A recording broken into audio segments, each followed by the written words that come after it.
And we're live. This is JWC Livestream.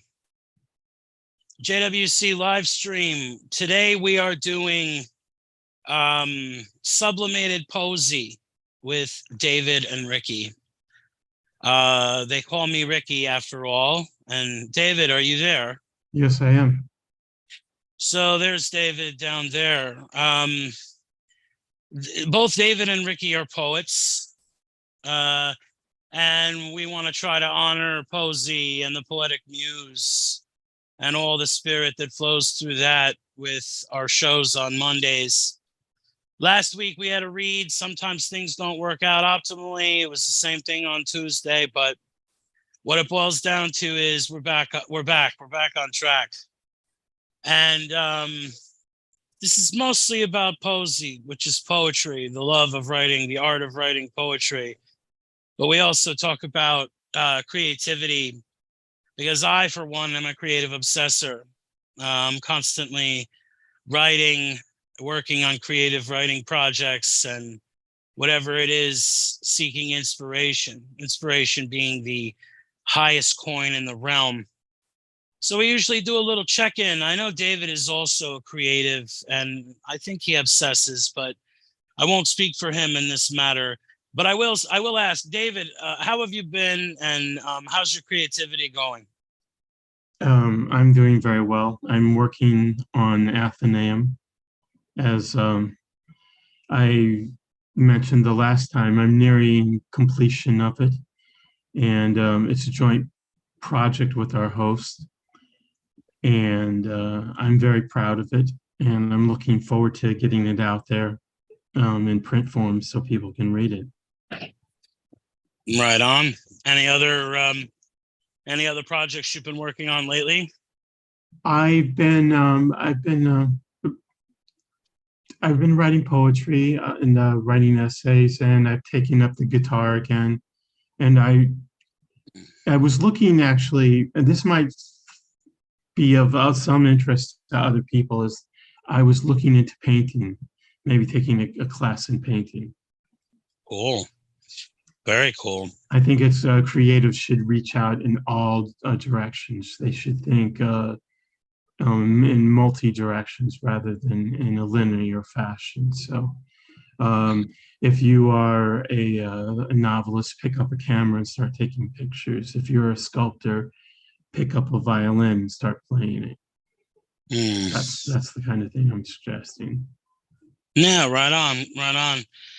I dabbled in painting years ago, sculpting, and different art forms that vary from what I already do, like spoken word and whatnot. But it is a good thing, though, to explore those things. The more you learn about creativity, the more creativity learns about you, as it were. If you know how to paint, then you can write a painter more effectively. Goes with all those things. The full experience of human life informs the creative process immeasurably. The more you do, like, were it not for various, like my career, my work with RPG game development and such, were it not for that, I would have less of a accessibility to certain subcultures, as it were. So I'm hip. Well, that sounds good, man. It sounds like you're I know, because I've been reading this stuff you've been writing for Athenaeum lately, and it's been really, really fantastic stuff. I also have been working on Athenaeum again. I just wrote my last full chapter, I think, a week ago, and I still have some adjustments as far as that making the OJV core, like when she emerges with the two family. I still have to figure that out, but I already have 300 out of the 1,000 that's going to be, so that's not a big deal at all. Hopefully this week I can polish that off, and then this weekend I'm hoping for integration, where we can do narrative A and both lines of narrative B, and then fold them all together. That's going to be a lot of fun. I've also been working on a project called Journey to the Mountain, It's going to go in a two-part novella collection one day, hopefully. And it's about my creative life going all the way back into forever. And it's so far, it's been a wild ride to write that, going back and, making little adjustments and stuff. The outline's pretty much done. That's the mountain book, man. That leads to the mountain, and also Z Nowhere. I meant not to, but I wrote a whole chapter and then I started a chapter the other morning. That's about that gangster that lives on the asteroid or whatever. Or at least that's what it is now. It's going to do a lot more than that before it's over with. That outline's still a little shaky, but fun, real fun writing all of that. Anthonyms, Nowhere, Journey to the Mountain, all that stuff's fantastic. Hitting poems here and there. I wrote a poem a couple weekends ago that was a big hit with my family. So, and I got to circle back to essays. It's like a typhoon of creativity and inspiration. I'm loving it. I really am. So basically, that's the story, folks. David and I are creative obsessors, and we write every chance we get. We write constantly, and or as often as life will allow. Obviously, there are certain days there are ups, there are downs, there are ins and outs, and what have yous when it comes to these things. But every time I can write, I do. So that's what we recommend to you guys as far as how to conduct yourself in a creative fashion. So moving away from the introductions, which is always good to get us on track, but we go to the poetry. We have today for you a poem by Lord Byron. And Byron holds a special place for me. I respect his poetry deeply, and I respect the circles he walked in. Today's poem is She Walks in Beauty. It's quite tasty, as you'll see. So this is She Walks in Beauty by Lord Byron.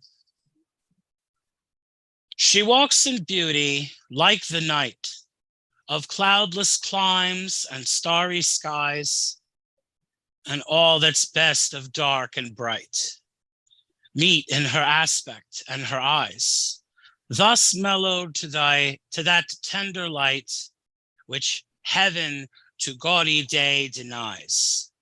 One shade the more, one ray the less, had half impaired the nameless grace, which waves in every raven tress, or softly tightens o'er her face, where thoughts serenely sweet express how pure, how dear their dwelling place. And on that cheek and o'er that brow, so soft, so calm, yet eloquent, the smiles that win, the tints that glow, but tell of days in goodness spent, a mind at peace with all below, a heart whose love is innocent. So that was She Walks in Beauty by Lord Byron. Now, I mean, this is like, this is the observational and the heart space kind of colliding at the same time.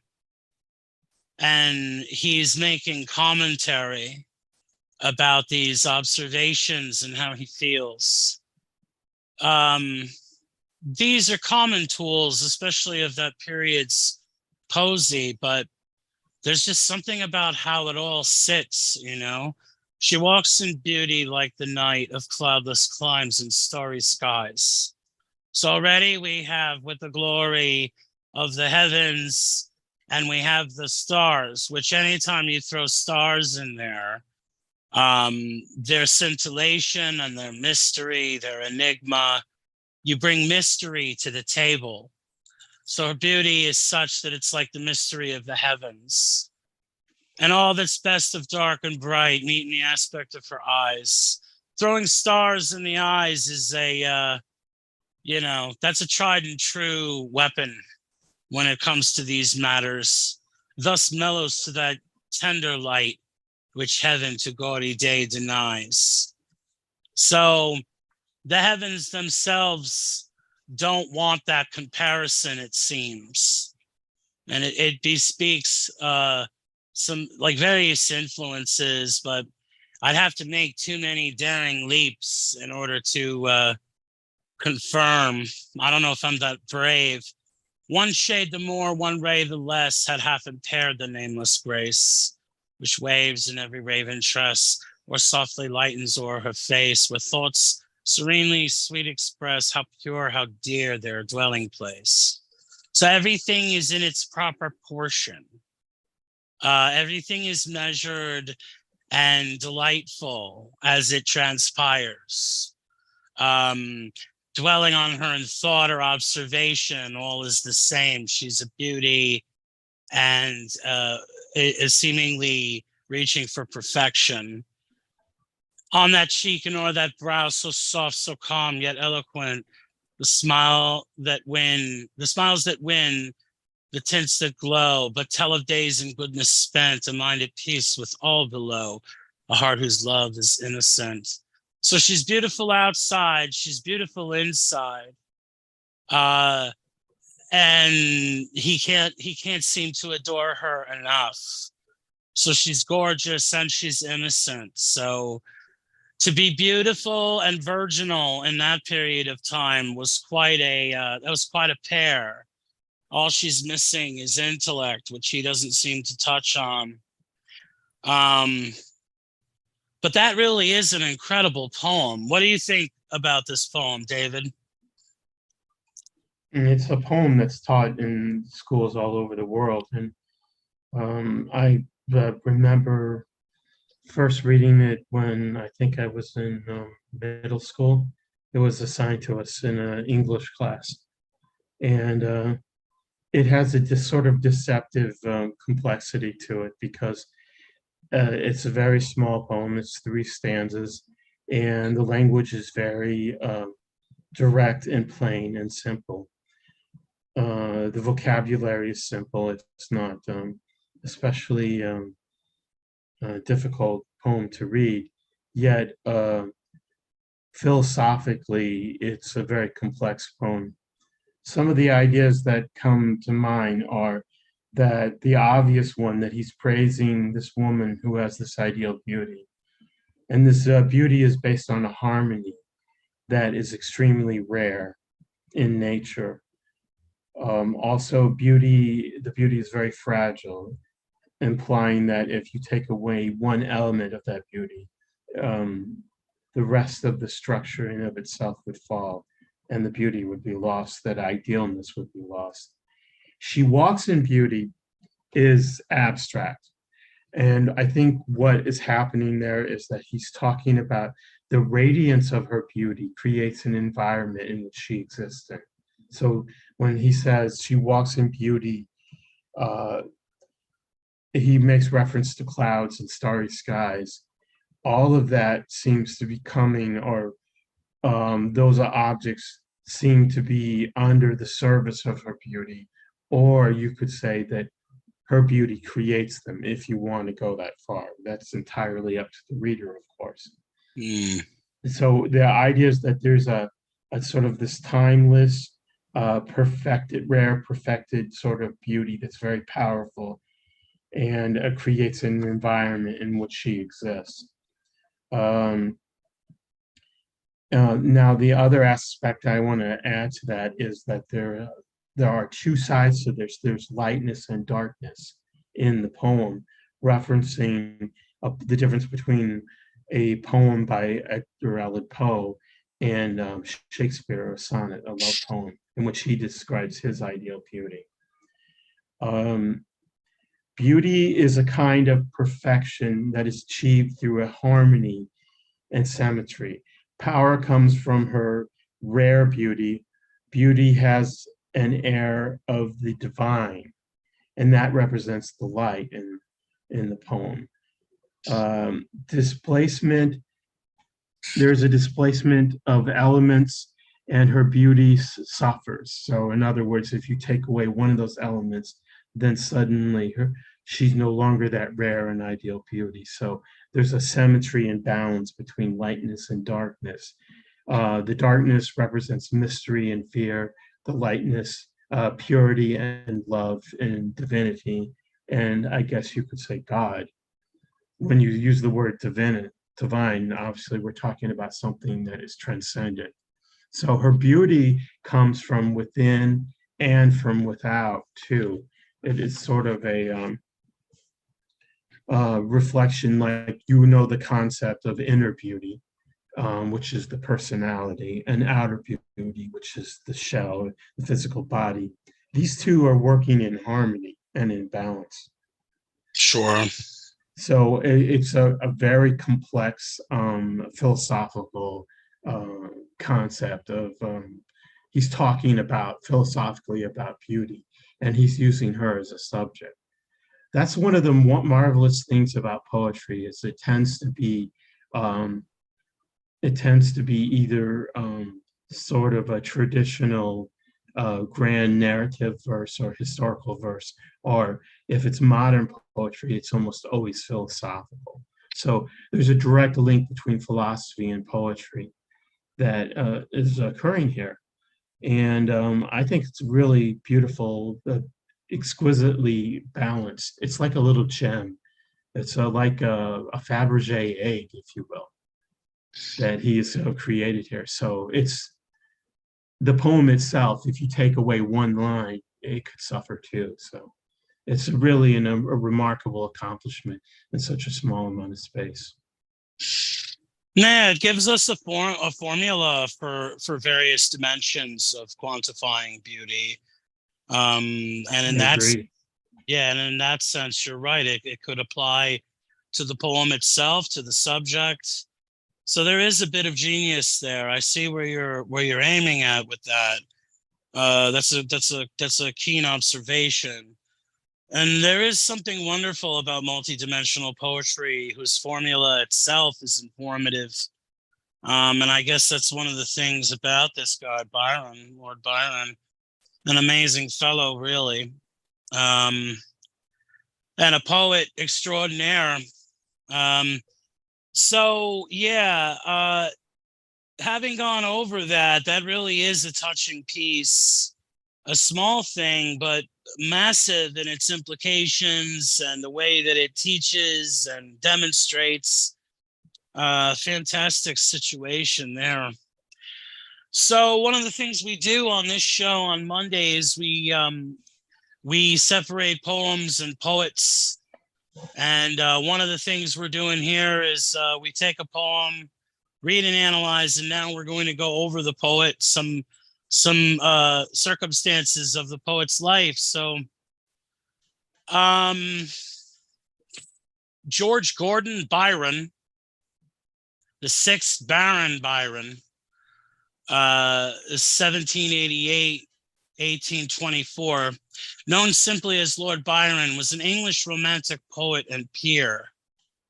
He was one of the leading figures of the Romantic movement and has been regarded as among the greatest of English poets. Among his best-known works are the lengthy narratives Don Juan, Childe Harold's Pilgrimage. Many of his shorter lyrics and Hebrew melodies also became popular. Byron was educated at Trinity College, Cambridge, later traveling extensively across Europe to places such as Italy, where he lived for 7 years in Venice, Ravenna, and Pisa after he was forced to flee England due to lynching threats. During his stay in Italy, he frequently visited his friend and fellow poet Percy Shelley, and later in life, Byron joined the Greek War of Independence, fighting the Ottoman Empire, and died leading a campaign during that war, for which the Greeks revere him as a folk hero.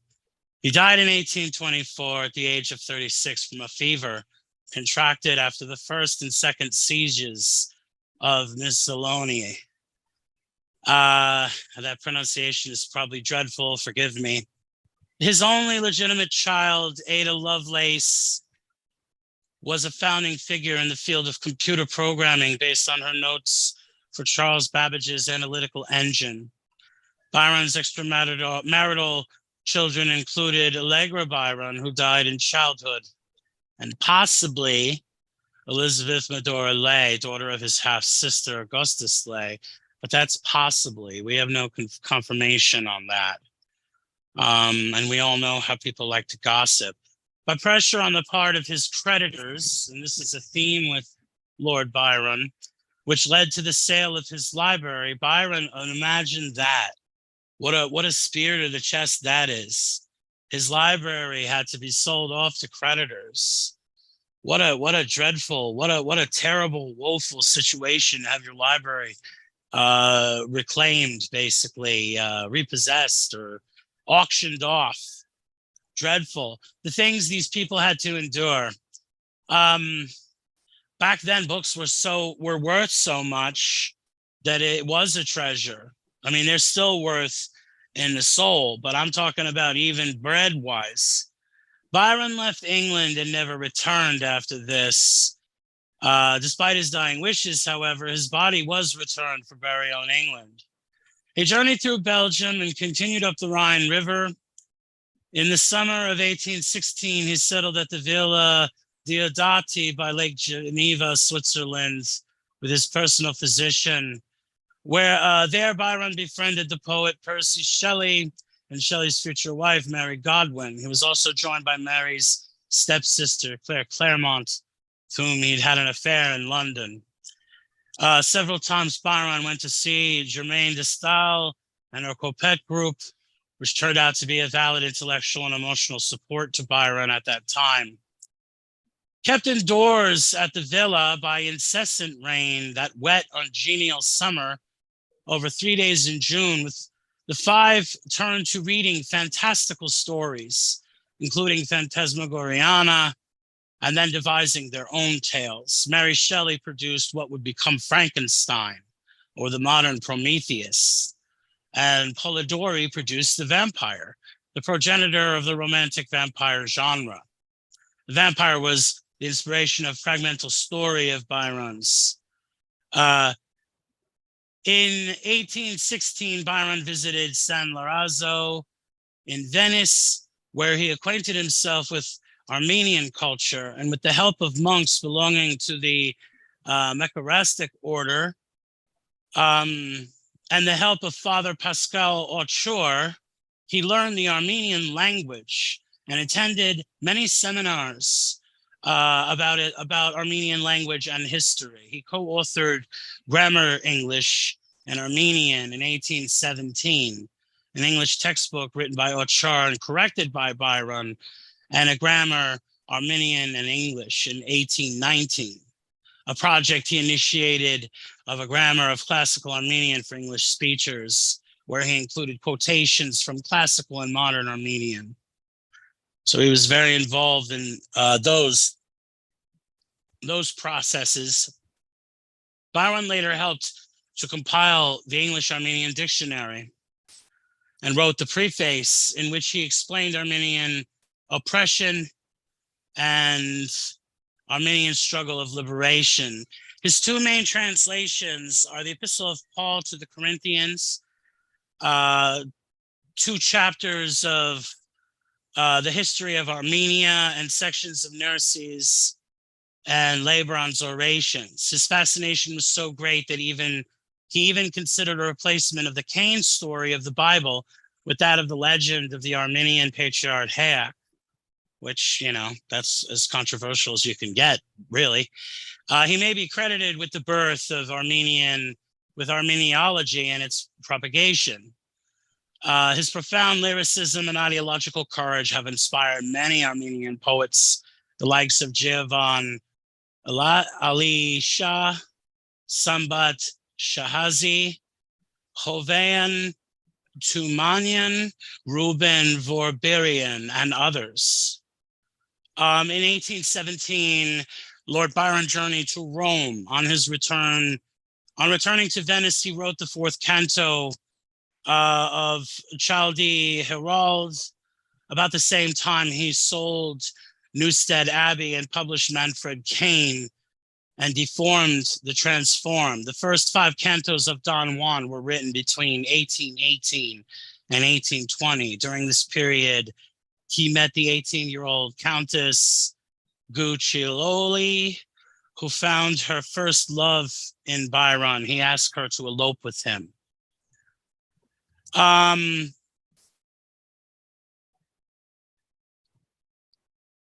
Byron planned to attack. In other words, once he left Europe and he went to Turkey, he joined in this Greek war between the Turks, and he was involved apparently in an attack at the Turkish-held fortress of Lepanto at the mouth of the Gulf of Corinth, that great city. Byron employed a fire master to prepare artillery, and he took part of the rebel army under his own command, despite his lack of military experience. So he's a poet and a soldier. Before the expedition could sail, he fell ill, and bloodletting weakened him further. So the medicine of the time and his illness must have incapacitated him for combat. He caught a violent cold. The therapeutic bleeding was persistent, and it apparently exacerbated it. Then came a fever, and then he died 19th of April. His physician at the time, Jules van Milligan, son of Dutch-English archaeologist James Milligan, was unable to prevent his death. It has been said that if Byron had lived and had gone on to defeat the Ottomans, he might have been declared king of Greece. What a fascinating concept, from poet to king. However, modern scholars have found such an outcome unlikely. The British historian David Brewer wrote that in one sense, Byron failed to persuade the rival Greek factions to unite and won no victories, and was successful only in a humanitarian sphere, using his great wealth to help the victims of the war. But this did not affect the outcome of the Greek War of Independence. Alfred Tennyson would later recall the shocked reaction in Britain when word was received of Byron's death. The Greeks mourned Lord Byron deeply and became a hero. The national poet of Greece, Dionysios Solomos, wrote a poem about the unexpected loss, named to the death of Lord Byron, the Greek form of Byron. I can't say that word, sorry. It continues, Byron continues in popularity as a masculine name in Greece, and a suburb of Athens is called Viaranos in his honor. So that is a life. I mean, he had to be forced out of his own country by creditors, which makes me wonder about the economy. Was he just wretched with money, or was the economy kooky during that time? Because he was a lord. I mean, it says he's a peer. So he's a lord, an English lord. So the notion that he should be so without means, I mean, what was he doing with his money? Burning it in fire pits? You know, I'm ignorant and I don't know enough about what might have led him to that, but how it inspired him, the tour that he did. I mean, brushing up with the geniuses who wrote, like one of them wrote Frankenstein, the other one pioneered vampire fiction.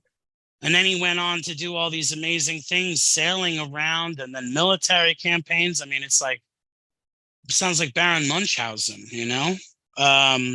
What do you think of all that, David? I mean, it's so much to take in, wouldn't you say? Of course, there's not enough time to talk about his life. I would say on the matter of his creditors that It's an established tradition that a gentleman is never aware of his bank balance. So, especially a gentleman of the peerage. So, it's not surprising to me that he was very generous with his wife's money. It's very easy to be generous with the money of your family and people. And he had a romantic nature. He was realistic. He was a deist. He was he believed in original sin, but he didn't have a problem with sinning. So that describes a lot about his character right there, I think. He had a physical defect with his foot. In his time, it was called a clubbed foot, but I don't think that is an acceptable term to use anymore. So he had a disability, and it sort of marked his personality in a way which I think is important for people to understand that physical defects or disabilities, rather, I should say, have an impact on the imagination of a creative person. It's inescapable. So, as far as the scandals, you mentioned the a potential child with his half sister. I think that's groundless. I think that was created by his enemies to defame him. There are certainly letters that he expressed his love to his sister, but I don't think she ever really reciprocated in any way. So if there was any kind of romantic feeling, it was on his, and I think it was of an idealized sort of love. Also, I think make note that Byron was bisexual, so that is also another grounds for blackening his name by his enemies. That there are a lot of tales of him and young prostitutes, but I don't really want to go into that. What I want to get into is this concept about he lived his life in the way that he tried to write, which is, I think, is an essential way to understand him as a personality. He had to live as big as he wrote because it was sort of biographical in a way, his work. I mean, you can say most romantic creatives are biographical in their work to some extent. And the one I can think of, the example is Beethoven when he composed his Third Symphony. It was said, and I don't know if this is true, but it was said that it was the first symphony in which the composer made himself the subject. And I think that's true of a lot of art today, and certainly the romantic work. It's experiential, and the knowledge for that comes from one's experience and not from an outside source, so to speak. So, yeah, he was a loose cannon, as my father would say. Yeah. I mean, never boring. You could never describe Byron as being a boring personality. No, nor lacking inspiration as a consequence. And full of vitality to have all those adventures, to spend that money, to rub up against that genius, to write what he wrote, translate what he translated, to go to war, and have a whole country regard you with some esteem. I mean, I can't even, like, the way that poets used to write about heroes, he was like a poet and a hero almost happening at the same time with all of that. I don't know how particularly heroic he was, but to lead a battle like that and to do all that stuff, it's just boggles the mind, There's maybe part of it is his need to leave his name and a legacy of his own. I wanted to bring up one other element to his personality I think will describe some of his creative intention or his the direction he was trying to go in, and that's his experimentation with opiates. He did experiment with drug use, and I think that there was a concept in the 19th century that the 18th and 19th century that drugs, the use of hallucinogens, could give you access to something transcendent and a truth that was not accessible in a sober state of mind. And I was wondering what your thoughts are on that. Well, many authors, many poets have come across with that mentality concerning intoxicants. It goes all the way back to the Eleusinian mysteries and the ancient poets who would go there to be initiated and get baptized in some sort of holy wine, which was fortified with psychedelics and various other botanicals. When it comes to Europe and all that, I mean, opium was just coming in from the Middle East and from Asia, and I'm sure it was all the rage. I mean, you have that. I think absinthe was already illegal in England and France by that point, by the point of his, when he was around. But you could go to opium dens, and what's said of opium is that it brings sweet dreams, and it brings vivid and sometimes weird dreams. So if you could directly stir the cauldron of the unconscious, I mean, nowadays there may be a problem. I mean, there is an opioid epidemic these days. So it's not opium, the exact compound, but it's all derived from the poppy. And they say the poppy rules the world. The key about opium and the way that it was when it was smoked is that if you had trouble sleeping, you had a nervous condition, or in the case of this gentleman seeking inspiration, a lot of times you would go do that. I think they call it chasing the dragon. I think that, there's grounds to say that it can inspire, but who's to know the end? Who's to know the limit? Opium and opioids in general are hard to stay consistent because you build that tolerance. So it's like you're walking a fine line when you play that kind of game for inspiration. Well, definitely, you're sort of dancing on the blade of the knife. Yes. On that fine edge, and Mm-hmm. I sort of want to crack open this concept of the limitations of language and what links a creative will go to access a new dimension of exploration and not necessarily meaning, but experiential expression. So Sure.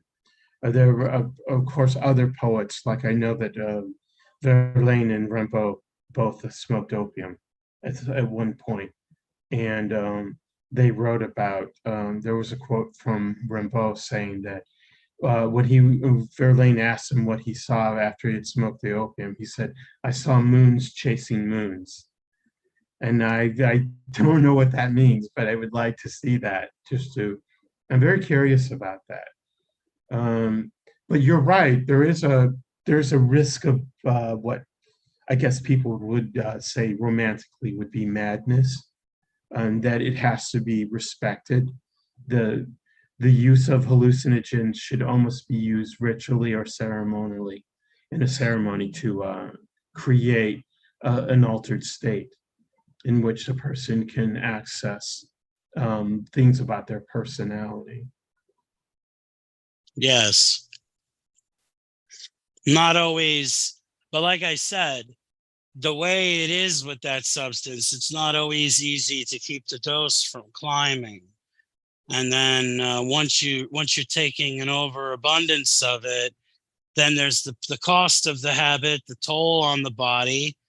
Not so terribly ravaged. It's just there's long moments of incapacitation to understand. So Well, the Beat generation, they certainly explored the hallucinogens in their search for meaning or not experience.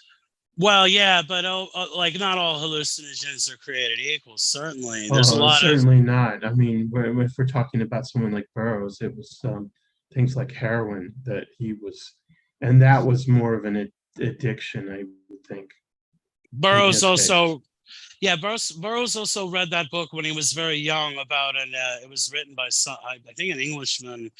It was an opium eater. It was something opium eater, and he said he asked his maid when he was a boy, what is opium? And she says that it brings sweet dreams. In other words, because Burroughs was known to have strange, terrifying dreams, like night terrors, and a general sense of nightmare was always about him when he was a kid. He talks about it in the Yahi letters. And he came to a determination when he was very young that he was curious about drugs because he told the maid in response, I will smoke opium when I grow up. Um, so it's the nature of the mind. So you're saying you want to explore the limitation of words and language, but it's also the dimensions of the mind that should be considered. Because The when limits, aware, do you mean the limitations of the mind then? well, my point is when awareness and consciousness converge and when observation begins and ends, wouldn't that be the glove of language going over the top of that, fitting, you know? Um, Yeah, that sounds reasonable to me. Yes.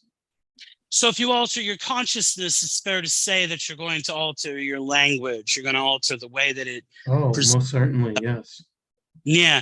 So there is a direct correlation between the two. And that's because, again, Byron messed with it. There's genius there. Burroughs messed with it. There's genius there. It didn't kill Byron. Byron managed to do that through disease from war.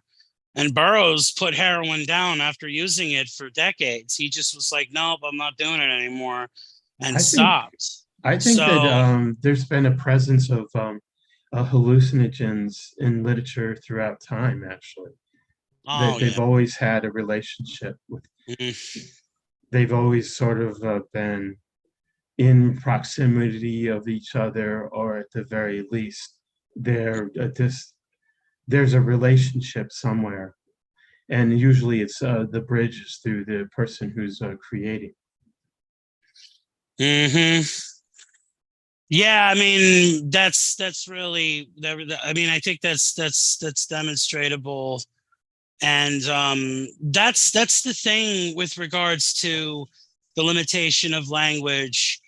Intoxicants, a certain lifestyle is also measurable. Like I was mentioning this earlier when we were going over things. Um, Byron and Shelley specifically, I mean, they were all a bunch of very, very clever creatives bordering on genius. But the fact that Lord Byron and Mary Shelley were in the same writers group, and the culture of that back then was, they had poetry readings, and they talked poesy. Like they would read a poem, they would listen to the poem, maybe there would be an analysis, not in the critical sense, but the way I do it, where there's an inspirational thing that's being explored. It's not what's wrong, it's what's right. If it's all wrong, then there's no need to say anything at a reading. But if it's what's right, it's like you point it out to the person. And it's the nature of that type of workshop. It follows genius.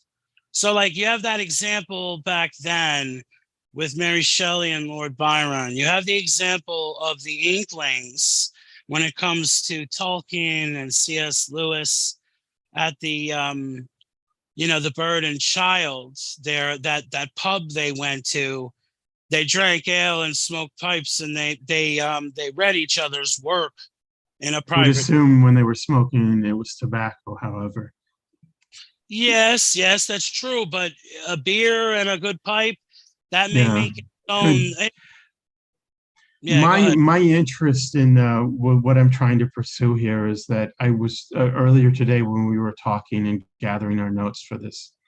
Um, I was trying to remember the director. It's Ken Russell did a biographical piece on him, and it's called Gothic, and I highly recommend everyone see it if they can, because it talks about the use of not only hallucinogenic drugs, but also using fear as a manner of disordering the senses.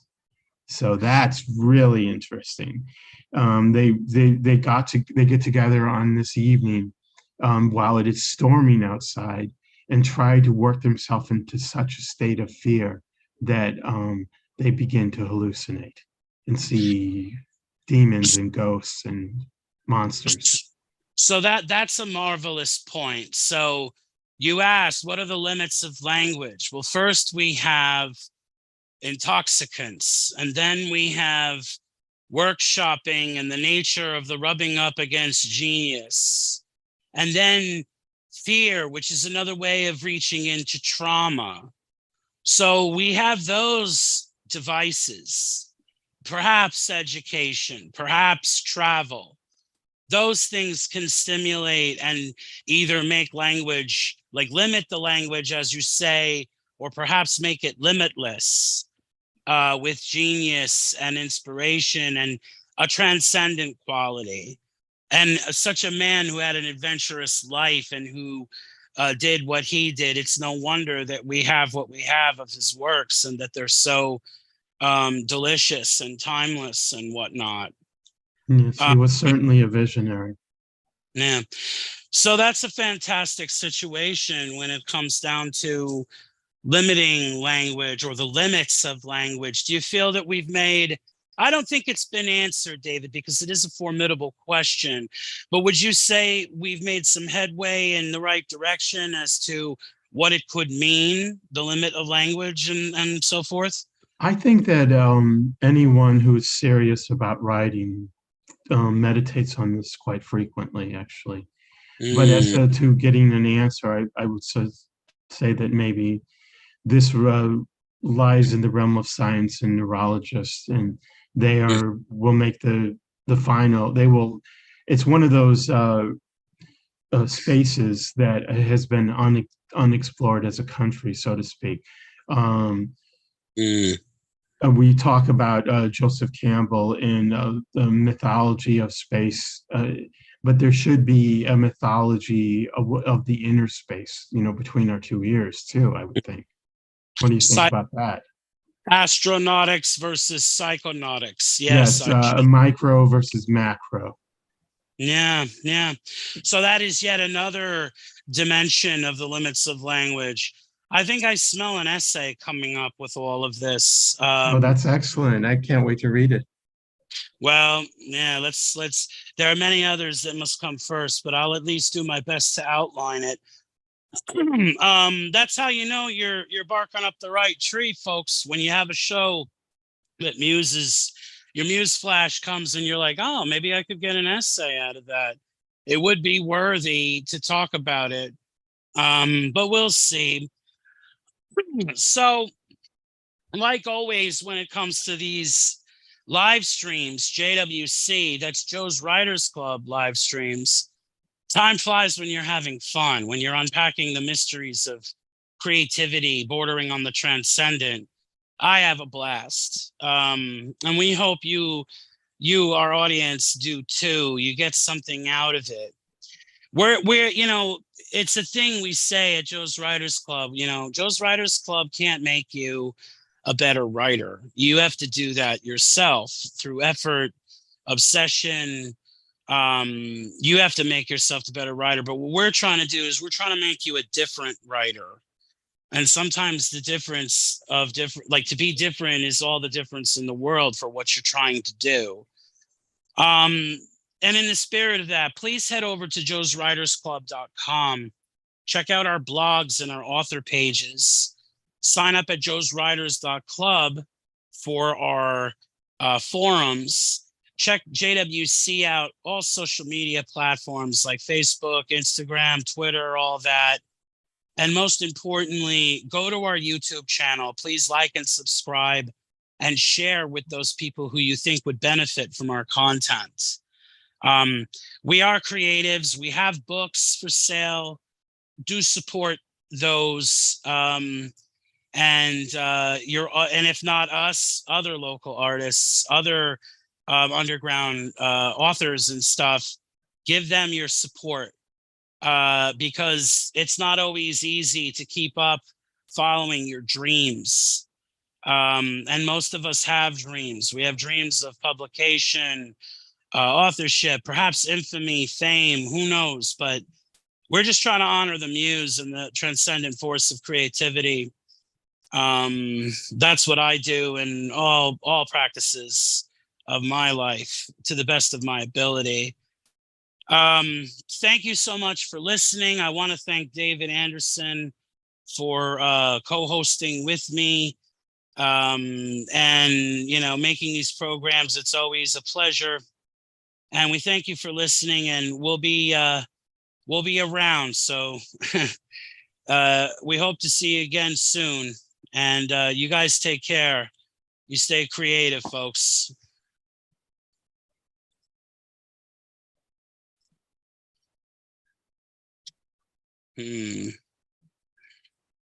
It's always nice when it freezes.